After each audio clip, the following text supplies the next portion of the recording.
안녕하세요. 드라마를 톱파보는 잼잼 리뷰입니다. 그 누구의 충고도 듣지 않고 득음을 하기 위해 질주하던 정연이 8회 이후 드디어 일주일이 지났습니다. 오늘 저녁이면 9회를 보실 수 있을 텐데요.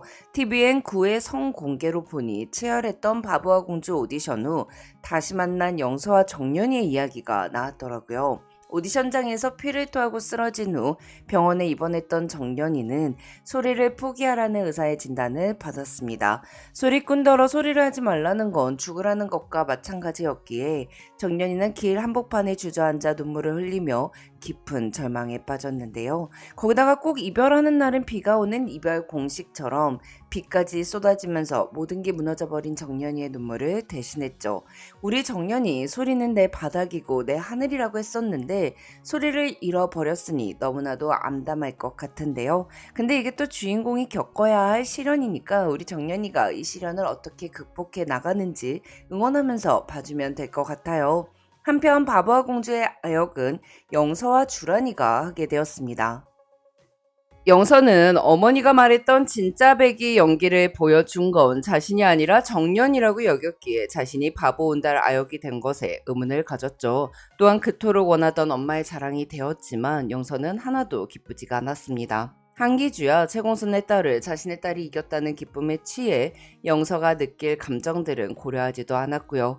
이에 영서는 그토록 원하던 온달 아역이 되었음에도 불구하고 차기 황태자가 될 기회를 얻었음에도 불구하고 기쁘지가 않았는데요. 이때 병원에서 퇴원해 메란으로 돌아온 정연이와 영서가 다시 만나게 됩니다. 영서는 정연이의 퇴원 소식을 들었다며 몸은 괜찮냐고 물었고 정연이는 이제 괜찮아졌다며 목소리도 멀쩡하다고 애써 웃는 얼굴로 답하죠. 정연이는 영서에게 오디션에 붙었다는 얘기를 들었다며 축하한다고 말하는데요. 또한 날 이겨버리고 된 거니까 내 몫만큼 잘하라고 응원을 하죠. 하지만 영서는 고개를 푹 숙이고 정연이의 얼굴을 바라보지 못한 채 그날 붙었어야 하는 건 내가 아니라 사실 너였다고 말하는데요. 이에 정연이는 그날 난 최선을 다했고 그래도 떨어진 거고 그게 다라고 그러니까 너도 다른 생각하지 말라고 말합니다. 이제 드디어 단단한 정연이로 돌아왔나 봐요.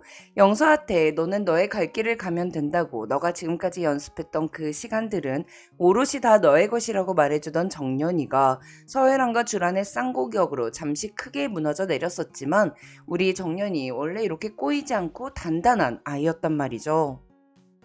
정연이는 영서를 보며 좀 웃으라고 그렇게 원하던 자리를 가져가 놓고 웃지도 않냐는 말로 은근 마음 약한 영서를 울려버렸는데요. 한편 목포로 돌아간 정연이는 정자 언니의 품에 안겨 눈물을 흘립니다. 꼭 성공해서 돌아오겠다는 정연이에게 그냥 힘들어지면 언제든 돌아오라고 했던 정자는 정연이의 얼굴만 보고도 왜 돌아왔는지 눈치를 챘는지 아이고 잘 왔다 하고 동생을 꼭 안아주며 함께 울었습니다. 뒤이어 집에 온 채공선이 정연이를 발견했고 정연은 그동안의 일을 모두 설명하는 슬픔 가득한 눈으로 엄마를 쳐다봤죠. 공선은 아마 정연이의 눈빛만 보고도 정연이가 왜 돌아왔는지 알 수 있었을 것 같아요. 소리를 잘하고 싶어서 목을 혹사하다가 소리를 못하게 된 최공선이기에 정연이의 마음을 더 잘 이해할 수 있었겠죠. 정연이의 마음을 돌리기 위해 매랑 국국당까지 찾아갔었던 최공선은 국국이 좋아졌다며 돌아오지 않겠다고 했던 딸 정연이가 고집을 부리다 자신처럼 소리를 잃고 돌아오자 애틋한 눈길로 바라봤는데요. 이 가운데 정연이 9화 방송을 앞두고 공개된 스틸에서는 정연이가 바다에 몸을 내던지는 모습이 담겨 있었습니다. 정연이는 쓸쓸한 겨울바다 한가운데를 저벅저벅 들어가며 먼 곳을 응시하고 있었는데요. 소리를 잃어버려 까마득한 벼랑으로 떨어져 버린 정연이가 정말 끝모를 바다를 향해 걸어 들어가며 스스로 목숨을 끊으려는 시도를 하려는 건지 걱정이 되는데요. 전 정연이가 바다에 들어간 이유가 목숨을 끊기 위해서가 아니라 목포까지 가져왔던 국국 대본들이 바람에 날아가 바다에 빠졌기 때문에 그걸 건져내러 들어간 게 아닐까 싶어요. 사실 정연이는 너무나 무서웠습니다. 내가 소리 없이 살 수 있을까? 소리 없는 세상은 너무 외로울 것만 같았죠. 그래서 정연이는 아무도 모르게 새벽마다 바보와 공주 대본을 처음부터 끝까지 연습합니다.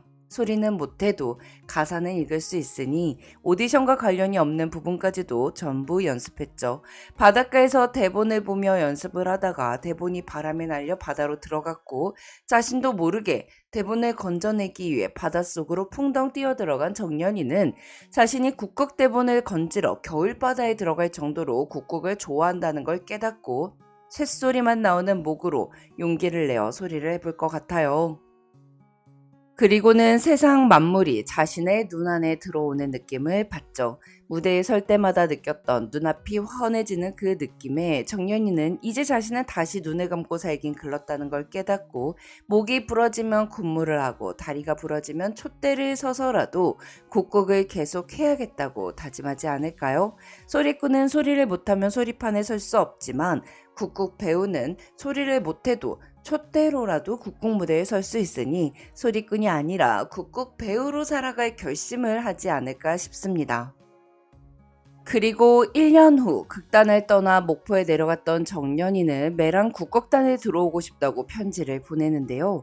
이에 소복은 정연이가 허영서와 같은 날 같은 시간 다른 장소에서 따로 연기를 펼쳐 허영서만큼 인파를 모으면 입단을 허락하겠다고 하죠.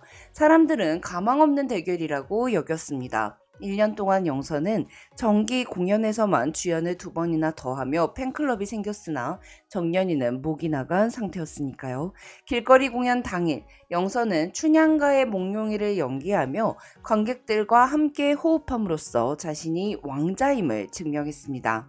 반면 심청가의 추월만정을 부르는 정연이의 목소리는 거칠었고 쇳소리가 나왔으며 고음은 나오지도 않았죠. 그럼에도 불구하고 사람들은 정연이의 소리에 감동을 했는데요.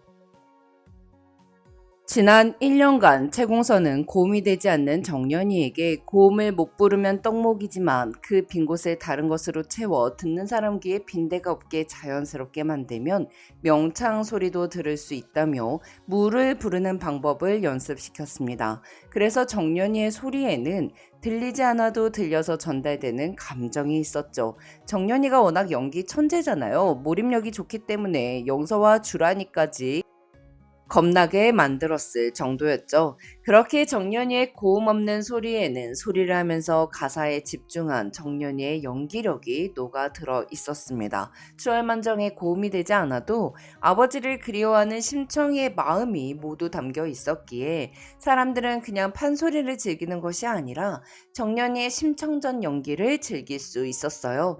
그게 바로 국곡이잖아요. 소리만 하는 판소리와는 다르고 연기만 하는 연극 무대와도 다르고 소리와 연기, 춤이 어우러져 하나의 종합예술이 되는 것이 여성 국극이니까요. 정연이는 더 이상 소리를 하지 못하면 살 수 없는 소리꾼이 아니라 소리, 연기, 춤 다 하는 국극 배우였습니다.